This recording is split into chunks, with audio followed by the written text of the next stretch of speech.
한국인이 가장 좋아하는 유튜버 1위에 꼽혔던 쯔양이 전 남자친구에게 오랫동안 협박을 당하고 돈을 갈취당했다는 사실을 공개했습니다. 그룹 신화의 이민우 씨도 알고 지냈던 사람에게 재산을 갈취당하고 가스라이팅을 당했다는 사실을 밝혀 충격을 줬는데요. 최근 증가하고 있는 가스라이팅 범죄의 실체와 위험성에 대해서 배상훈 프로파일러와 함께 짚어보겠습니다. 어서 오세요. 안녕하세요. 안녕하세요. 네, 1,000만 구독자를 보유한 인기 유튜버 쯔양이 소속사 대표였던 전 남자친구에게 폭행과 착취는 물론이고 또 불법 촬영을 당했다고 고백을 했는데요. 목소리 먼저 들어보겠습니다. 처음에 엄청 잘 해줬었는데 만나고 있다가 그래서 이제 시간이 얼마 지나지 않아서 이제 약간 폭력적인 그런 모습을 막 보이더라고요. 너무 무서워가지고 말을 계속 못하고 있다가 진짜 미안한데 더 이상은 못하겠다고 이제 생각이 들어가지고 이제 그만하고 싶다고 얘기를 했는데 그때도 또 다시 이제 폭력을 쓰면서 가족들한테도 막 너 다 말할 거라고 얘기를 해서 도저히 더 대들지 못했었는데 차라리 몸이 아픈 건 괜찮았거든요. 맞는 거는 아무렇지도 않았어요. 협박도 솔직히 너무 익숙해져서 아무렇지도 않았어요. 네, 지금 가족한테도 말을 못하고 4년 동안 지금 폭행과 협박을 상습적으로 당했단 말이에요. 어떻게 이럴 수가 있었을까요? 보통 예전에 데이트 폭력, 교제 폭력, 그리고 그로 인한 가스라이팅에 의한 성착취 혹은 노동 착취의 전형적인 방식입니다. 처음에는 대단히 잘해줍니다. 환심을 사는 걸로 하고 그 다음에는 폭력의 수준이 올라가고 다시 또 떨어졌다가 잘해주고 그리고 그 다음에 협박이 시작되고 이런 것이 반복되는 것을 봤을 때 찌양의 저 말은 그 어떤 패턴이 일관되게 유지되는 것 같습니다. 다만 이제 어느 수준부터 폭력이 시작됐고 이 어떤 착취 부분이 어느 수준까지 익숙해 되었는지에 대한 부분은 조금 살펴봐야 될 것 같습니다. 왜냐하면 찌양이라는 분이 워낙 너무 유명한 분이시고 너무 많은 이해관계가 관련돼 있어 갖고 조금 조심스러운 부분도 있습니다. 예. 쯔양 씨 발언에 따르면은 오랫동안 폭행을 당했고 협박도 있었고요. 증거는 많은데 쯔양이 대들지 못했고 익숙해졌다고 했습니다. 이런 심리적인 착취, 스스로 이 상황을 극복하지 못했던 가장 큰 이유는 뭘까요? 아무래도 가스라이팅이라고 하는 것 자체는 스스로의 심리가 종속이 돼 버립니다. 예. 그러니까 그 잘못을 본인한테 넘기는 거죠.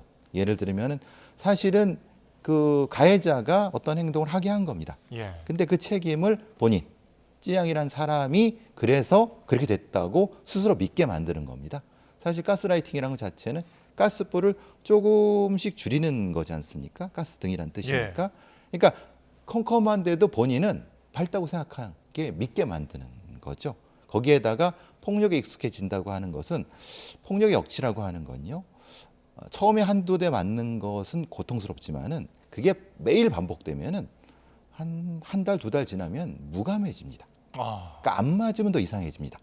그래서 일종의 루틴이 생겨버립니다. 우리가 야구 선수나 이런 사람들이 루틴이 생긴다고 하잖아요. 아마 지금 저분이 상처가 많잖아요. 예. 루틴을 하고 저걸 찍었을 겁니다.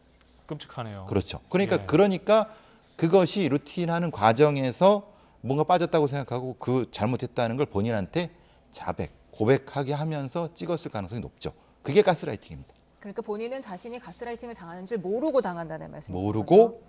당연히 맞아야 된다고 생각하고 당연히 내 수익은 가해자가 가져야 된다고 생각을 하는 겁니다. 그러니까 고발이나 고소를 못하고 가족한테도 얘기를 못하는 거죠. 네. 또 뒷광고 논란이 불거졌을 때 방송을 그만뒀다가 복귀를 했는데 이 과정을 두고도 변호사들이 심리적 가스라이팅을 당했다 이렇게 표현을 했어요.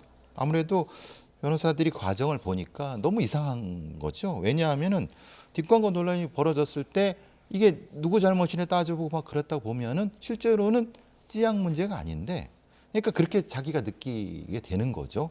그러면 변호사들이 봐도 이건 뭔가 심리적으로 이상하다는 걸 느꼈을 겁니다. 그게 심리적 지배가 되는 거죠.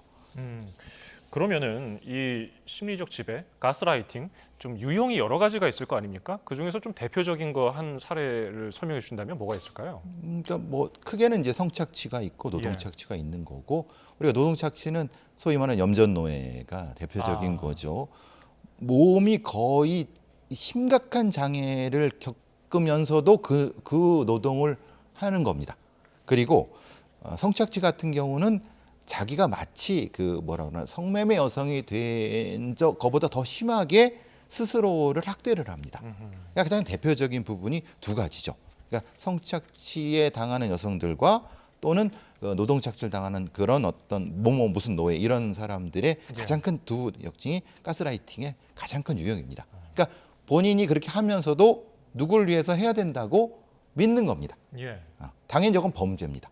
그래서 보통 이제 성범죄가 수감되고 강금이나 폭행이 수감돼도 고소 못하고 고발 못하고 그냥 버틴다 그렇게 표현하는 거죠. 근데 조금 전에 방송에 그 영상에도 나왔지만 방송하는 도중에도 이렇게 팔 같은데 멍이 들어 있는 모습. 팔만이 아니라 뭐 네. 전체 얼굴만 안 때렸다고 하더라고요. 네, 이게. 얼굴은 티가 나니까 예, 예. 안 때리고 몸만 때렸다고 말을 하긴 했는데 손등 팔에 이렇게 보이는 게 집중되어 있다 보니 방어흔이 아니냐 이런 주장도 있던데 어떻게 보셨어요? 이 방어원이라고 하는 것 자체는 그 방어의 의지가 있는 사람한테 방어원이라는 표현을 쓰는 거지. 예. 저거는 그렇게 쓰는 게 아닙니다. 그건 그냥 무자비하게 루틴 형태로 때리는 얘기를 합니다. 그 방어이라는 표현은 전혀 이 표현은 적절하지 않지만 행태는 그렇습니다. 형태는 무의식적으로 방어를 하는 건데, 근데 보통 가스라이팅의 폭력은 저거를 비껴서 공격합니다. 이건 뭐 이렇게까지 얘기할 필요는 없겠지만은 비껴서 공격하기 때문에 이 가해자도 실제로는 폭력에 중독이 됩니다. 거꾸로 그러니까 피해자도 중독이 되지만 가해자도 중독이 되는 거울 현상이 나타납니다. 동전의 양면 같은 현상이 나타납니다. 그래서 만났을 때 우선 폭력이 행사가 되는 겁니다. 그래서 녹취가 아마 나왔을 텐데 이 맞고 때리는 그 녹취가 그 변호사들에서 공개가 됐는데 굉장히 주변이 소란스러움에도 불구하고 과잉된 폭력과 과잉된 비명이 어우러져 있어 갖고 그것을 아마 듣는 사람은 조금 이상하다는 걸 느낄 겁니다. 왜냐하면 그게 하나의 루틴이기 때문에 그렇습니다. 그게 하나의 일종의 시작 과정이라고 생각했기 때문에 그렇게 되는 겁니다. 이게 지금 쯔양 씨도 팔에 멍이 지금 고기를 굽는 장면인데 팔에 멍이 있고요. 저기도 지금 멍을 좀 가린 상황인데 이쪽도 있고, 예. 표정이나 말투에서는 전혀 저런 일을 당했을 거라고 추측이 안 되는 모습이거든요. 저 화면 밖에 누가 있습니까? 그 사람이 있지 않습니까? 예. 이렇게 지켜보고 있지 않습니까? 그거 어떻게 그렇게 그걸 하겠습니까? 그러니까 당연히 이 심리적 지배라고 하는 것은 당연히 그 가해자가 보고 있는 겁니다. 통제 상황입니다. 저건 화면 바깥엔 그 사람이 있는 겁니다. 네, 그러니까 지금 이런 게 너무 루틴이 되어서 네. 때리는 사람도 맞는 사람도 뭐 남들이 뭐 어떻게 보든지 말든지 이렇게 개의치 않았다는 그런 상황까지 이르렀다는 거죠. 직원들이나 아니면 다른 사람들도 의뢰 그래, 뭐 늘 그래 이렇게 표현하는 게 그런 겁니다. 근데 그게 늘 그런 게 아니죠. 폭력적 상황이고 매우 위험하고 범죄죠. 그런데 둘은 그냥 그렇게 시작하는 겁니다. 그러니까 이건 수준이 굉장히 높았던 거죠. 범죄 수준이. 아이들의 경우 혹시 뭐 어디 특정 장소를 가기 싫어한다든지 특정인을 만나기 싫어한다면은 괜히 뭐 아프다고 꾀병을 부린다든지 아니면 뭐 때를 쓴다든지 뭐 이런 징후가 있지 않습니까? 근데 이런 가스라이팅을 당하는 사람들의 뭐 공통점 같은 게 있습니까? 아까 그 화면을 잘 첫 번째 화면을 보시면 눈을 마주치지 못합니다. 눈을. 예, 지금 첫 번째 쯔양이 뭔가 처음에 방송할 때 보시면 눈을 이쪽으로 가고 있지 않습니까? 지금 보시면 아시겠죠? 예. 이 눈이 정면이 아니라 이쪽에 돼 그러네요. 있죠. 예. 보통 정면 주시를 잘 못합니다. 왜냐하면 눈을 마주치는 것을 상대방은 공격 행위로 해서 바로 주먹이나 날아왔을 겁니다.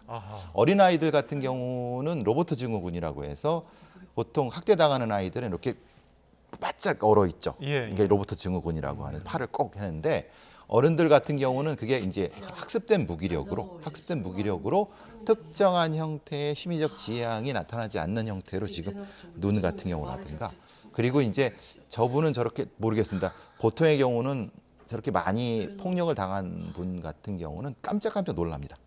어떤 자극에 놀랍니까? 그러니까 주변 사람이 손을 든다거나 행동에 예. 놀라고 뭐 소리나 이런 거 그렇죠. 맞는 겁니까? 거냐. 그러니까 그런 상황이 이제 마치 이제 어떤 그 실험쥐 같이 반응하는 느낌이 듭니다. 그런데도 그 학습된 무기력에 의해서 그걸 벗어나지 못합니다.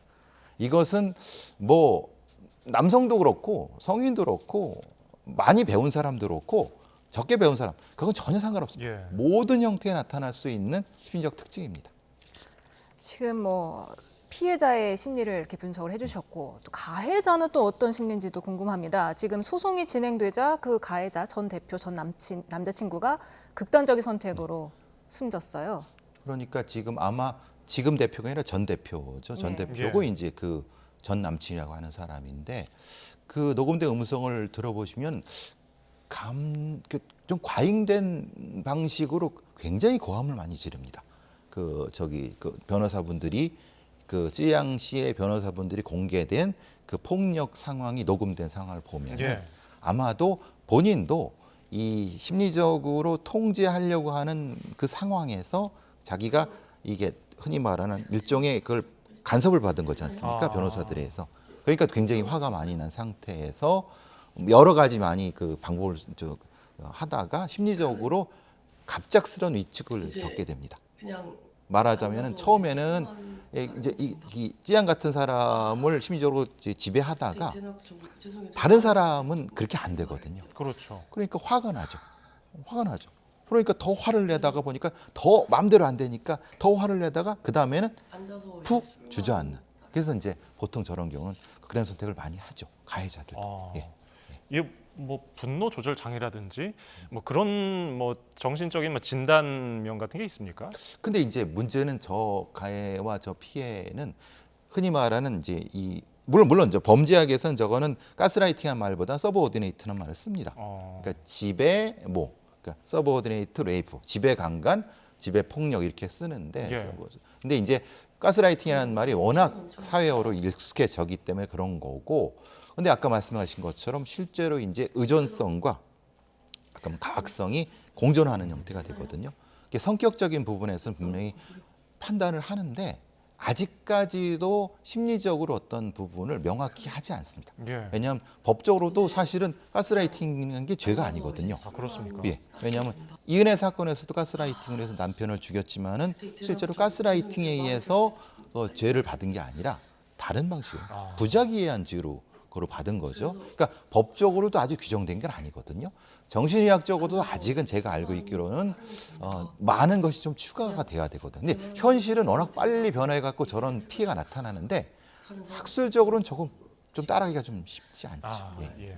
네, 지금 뭐 쯔양 씨가 4년간 뭐 전 남자친구로부터 이렇게 협박과 폭행을 당했다는 사실도 되게 놀라웠는데 이 이야기가 공개되게 된 이유도 사실 놀라웠습니다. 이번 사건이 밝혀지게 된 계기가 바로 유튜브 가로세로 연구소에서 쯔양이 일명 레카 연합이라고 불리는 사이버 레카로부터 협박을 당한 녹취록이 공개됐기 때문인데요. 함께 들어보시죠. 그냥 매천은 시원하게 땡기는 게 낫지 않나. 이년이 나중에 공갈로 고소할까봐. 저도 솔직히 이걸 잘해요. 이런 거 잘하는데 뭐 그래서 뭐 GV80도 사고 그런 건데 이거 엿바꿔 먹는 게 나을 것 같아요. 당연하지. 쥐양 터뜨리고 너 채널 날아가면 뭐 할 거야? 이런 걸 잘하는데 이거 그러니까 보통 이렇게 협박을 해서 너 돈 안 주면 이런 사실 공개할 거야 라고 협박을 해서 뜯어내는 걸 잘한다는 취지로 좀 들리는데요. 저걸 들으신 많은 시민분께서 청취자께서 어떻게 느끼실까요? 물론 이제 전제는 그겁니다. 가세연에서 공개된 저 녹취 파일이 조작되지 않고 원본 파일이라는 전제 하에서 얘기하면은 저기 계신 분들의 말은 무엇인가 갈취를 하기 위해서 공모하는 거 아닙니까? 그래서 서로 가르쳐주고 그리고 그렇게 내가 해봤는데 예전에 이렇게 했는데 몇 천이면 될까? 이걸 놔두면 뭐가 묵히면 뭐는 이건 범죄 공모인데 저걸 저렇게 태어나게 했다. 저기 지금 나오시는 저분들이 실제로 저게 연본이라고 하면 저분들은 법적인 책임을 져야 되지 않을까요? 저도 저거 듣고 깜짝 놀랐습니다. 저렇게까지인가라는 생각이 좀 들었거든요. 예. 이 협박 배우로 지목된 레카 연합 이 정체가 뭡니까? 그러니까요. 뭐 다른 거기에 참여, 그러니까 말하든 보니까 작년에 어떤 그 어떤 셀럽 한 분이 오늘 뭐 폭력죄로 뭐가 됐다고 하더라고요. 그분과 같이 그 술자리가 있었나 봅니다. 예. 그 과정에서 뭔가 얘기가 되면서 이게 모임이 있었나 봐요. 그래서 어떤 분들은 그냥 술자리는 모임이다라고 주장하는 분들도 있고 그 어떤 실체가 없다라고 주장하는 분들도 있고요. 아니면 실체가 있다고 주장하는 분도 있어 갖고 근데 모임은 있었나 봅니다. 그러니까 아까 지금 저 분들이 몇 분들이 그 모임을가 있었나 봅니다. 그래서 그거를 그렇게 불렀나 본데 실체는 지금 좀 논란이 되는 것 같습니다. 왜냐하면 이게 실제로 실체가 있으면은 더 큰 죄를 지을 수도 있습니다. 지금 뭐 여기서 언급됐던 그 예. 가로세로 연구소에서 언급이 됐던 유튜버들, 뭐 카라큘라라든가 구제역 같은 경우는 뭐 자신들은 부끄러운 일이 없었다라고 이렇게 반박하는 영상을 올리기도 저도 봤습니다. 예, 예. 네. 어떻게 보셨어요? 글쎄요. 근데 문제는 이제 본인들은 저 나온 그 녹취가 본인들이 아니라고 주장하시는 건지 아니면 의도가 그것이 아니라고 주장하시는 건지 뭐 그렇게 주장하시는 것 같은데 글쎄요. 저거를 저렇게 듣는데 그렇게 주장하는지 저도 좀 난감합니다. 그렇게 네. 주장하시는 게. 그러니까 이제 의도가 그게 아니었다는 거겠죠. 말은 저렇게 했어도. 예. 어쨌든 지금 찌양 씨의 오늘 그 개인 주장을 담은 영상에 대해서 해당 유튜버들이 고발됐습니다. 검찰에 접수가 됐는데 이게 아까 법적으로 좀 애매하다고 말씀하셨잖아요. 이게 증거 입증 같은 게 잘 되겠습니까? 일단은 가로세로 연구소에서 공개한 저 녹취 파일이라는 것이 적법하게 입수된 것인지 일단 먼저가 되겠죠. 왜냐하면 이게 말하자면 독수독과라는 원리가 있습니다. 증거에는. 근데 이제 이게 뭐 그럴 수 있죠.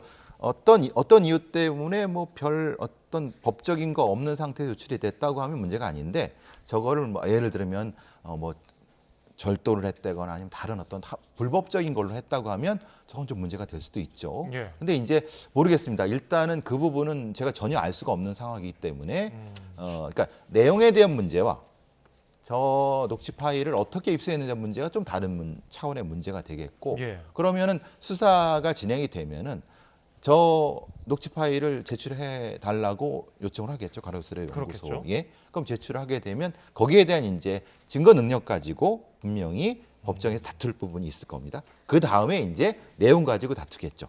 그럼 내용 가지고 다툴 때 의도가 아니었다. 뭐 아니면 뭐 돈은 받았다. 그걸 가지고 이제 예를 들면 계좌와 연결해 갖고 수사기관에서는 입증하려고 할 겁니다. 거기에 따라서 처벌이라든가 아니면 무죄가 될 수도 있습니다. 이게 뭐 그거는 아직 수사가 예. 돼봐야 아는 거니까요. 예. 네. 그런데 이게 지금 어쨌든 나온 녹취가 사실이라는 전제하에 그 이준희 씨, 구제역이라는 유튜브를 운영하고 계신 분이 원래는 3억을 부르려고 했는데 자신이 그 속기록 녹취를 들어보니까 이 찌양 씨가 피해자라는 걸 알고 나서는 그렇게는 못 부르겠더라. 그래서 일단은 5천만 원만 받은 걸로 일단 이렇게 이게 사실이라면요 보이는데요. 이걸 좀 이렇게 합리화하고 있는 것 같아요. 본인이 좀 정의롭다고. 그리고 그렇죠. 예. 카라큘라 씨도 하시는 말씀이 우리가 뭐 착한 사람 건드린 것도 아니고 나쁜 사람들한테 정당하게 후원을 받은 거다. 이렇게 말을 하는 경우도 나쁜 있더라고요. 사람한테 정당히 후원을 받은 건가요, 저게? 그러니까 그런 식으로 자기 합리화를 하는 것 같습니다. 그러니까요. 나쁜 사람한테 정당하게 후원을 받은 것이 아니라 정확한 표현은 그 사람의 약점을 얘기해서 그로 인해서 어쩔 수 없이 돈을 건네 받은 거죠. 그거는 사실은 문제가 될 수 있는 거죠. 예. 그러니까 그런 부분을 본인의 말과 실제로 법적 적용이 다른 겁니다. 그러니까 그거는 이제 저분들이 조금 다르게 생각하시는 것 같다는 생각이 드네요. 네, 또 하나 굉장히 놀라웠던 사실이 자신 같은 유튜버들은 그렇게 많지 않다. 그래서 2-3명만 이렇게 입을 맞춰서 하면 여론이 바뀔 수가 있다. 이런 얘기들도 하더라고요. 저도 그 얘기 듣고 깜짝 놀랐습니다.